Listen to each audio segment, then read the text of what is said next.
Have you been really sick and tired of, you've tried all the drills out and you just can't keep from coming down a little bit steep, a little bit right to left or over the top? Well, I have a great drill that I'm gonna break down for you that really helps you to get this feeling of coming from the inside. It actually makes it where it's daggone near impossible to not get the right feeling from coming from the inside. It's also gonna tell you how to properly rotate your body open. So if you find yourself kind of standing up and flipping at it, your hips aren't opening, you're losing your posture, it's gonna be fantastic for that too. Let's jump right in. I can't wait to show it to you. Now here's a great drill I have where you can just grab a golf club, and what you're gonna do is you're gonna set up to the golf ball, an imaginary golf ball here. You're not gonna be hitting this one at first. So I'm gonna take my stance, and then I'm gonna put a club straight up and down in line with my right foot. Now from here, I'm gonna take my left arm, keep it straight, and have it like this. Now, what golfers do that come from the inside is that they get their club rotating into this gap. So you kind of imagine this big gap here. If I was gonna come over the top, I'd be kind of hitting into my hand. So I have this space from the inside that I'm gonna rotate into. And when I rotate open, I'm actually gonna keep my left shoulder in place. You'll see that when I come over the top, my left shoulder would be pulling back this way. I'm gonna keep my left shoulder stable. That's gonna force me to come from the inside and get the feeling of turning into my body.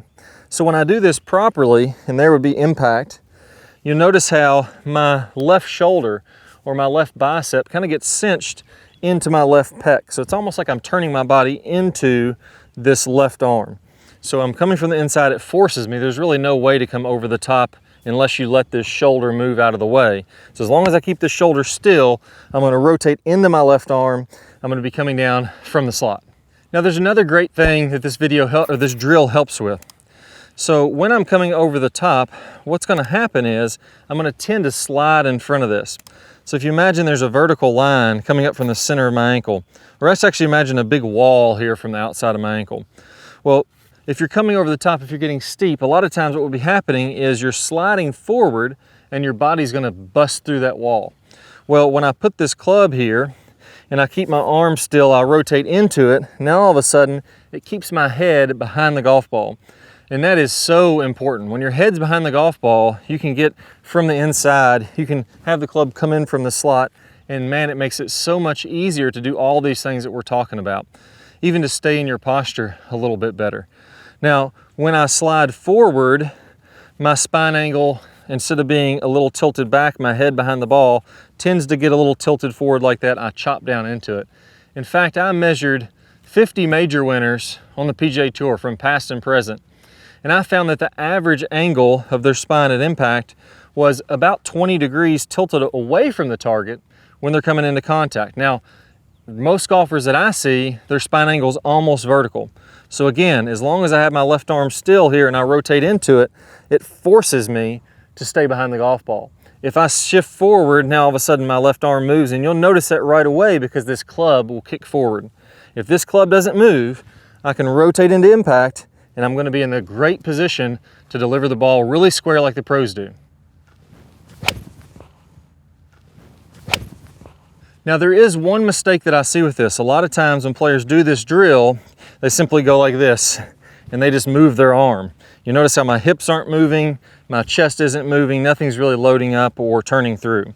Now the key with this drill is as you're making your downswing, I'm starting it with my hips. So again, if you imagine my hips are here, my arm is there, I'm turning my hips into my arm. If I have my chest here, I'm turning my chest into this arm. So the arm stays still and my body rotates into it. You'll even notice as I do this that my right heel turns off the ground a little bit. You'll notice that my hips feel like they're rotating into that. My belt buckle is kind of facing toward my arm if I was looking at it here. And if I looked at my shirt buttons, it would be rotating to where I feel like I'm pressing my shirt buttons against my left arm also. That's getting you in a perfect position to really knock out all the big keys and to stay in your posture. If I'm standing up, then I'm not rotating and nothing's going into my arm. It's all just going forward this way. If I stay in my posture, I'm rotating through it. So really this drill is fantastic to solve almost any problem that you're gonna have that we've addressed. Now here is a big one. If you really wanna bring this home, it's a very simple drill, not that hard to get down, but you have to make a good turn on the backswing. A lot of times, again, not only will players just move their arm, but they don't load up in the backswing. What I want you to feel like you're doing is taking this right shoulder, and I want you to move it until it is behind your left arm. So if you're looking from face on, I want to load up until my right shoulder is really moving back. My arm is coming back here. Now I'm really loaded up. And then as I turn through, I'm going to have tons of power. That's how the pros are doing it. In fact, that's what I call the power turn in my Top Speed Golf system. And I'm going to play a preview of one of my best power turn videos.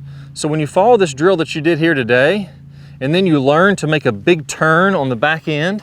See, on this video, we talked about how to turn into the arm. We didn't talk about how to really load up prior to that. When you put those two pieces together, you have tons of distance, you have tons of power, and now you also have the correct technique. You're staying in your posture, you're bringing the club from the inside, you're doing all these great things. I'm gonna play a preview of that video here in just 1 second. All you need to do is go ahead and click one of the cards that pops up on your screen. If you don't see the card somewhere on your screen, don't worry. All you wanna do is go down to the description below this video, click the link there, and you'll get instant access. I can't wait to show you some of the secrets on how to load up and get turned, even if you're not very flexible, even if you don't think you can make that turn. I got a couple little tricks you can do that'll really surprise you how easy it can be. Let's go and get started. Most of the instruction out there today is killing you of your power. The things that they're telling you to do can make you hit it shorter, and worse than that, not even any more consistent. I'm gonna go over some of the real secrets to powerful, consistent golf in this video. Let's go and get started. So here's some of the keys into making that happen. If you wanna incorporate this in your swing, let me break it down exactly what you should do. Number one, let's focus on the belt buckle. This is another big misconception. I want to keep that belt buckle facing the ball so I can really stretch out my midsection and really get loaded up. I'm not a big fan of that. That's really going to kill your distance. In your backswing, I want to feel like that belt buckle rotates to the right and you really let your hips and legs be loose. Notice how my legs are moving here. I'm not trying to keep those rigid and tight, or I'm really just taking all the speed out of my swing. All right, so on that one, I really felt like I let my belt buckle rotate back. And a good key to this is feel like your knees are loose. Feel like when you make your backswing. Piece number two, let's go ahead and rotate our shoulders. When I let my lower body rotate, my upper body can rotate a lot better also. So if I let my hips move, my shoulders will move more. So here, once I've got my hips working well, I'm gonna add to that my shoulders making a big rotation. On average, on the PGA Tour, players are getting about 120 degrees of shoulder rotation. I don't see hardly anybody getting less than 90 degrees. So it starts with the hips, knees nice and loose, allow the belt buckle to rotate, and then from there, so those are two really big keys. But here's the truth. There's one thing, and if you don't do this correctly, nothing else is gonna work.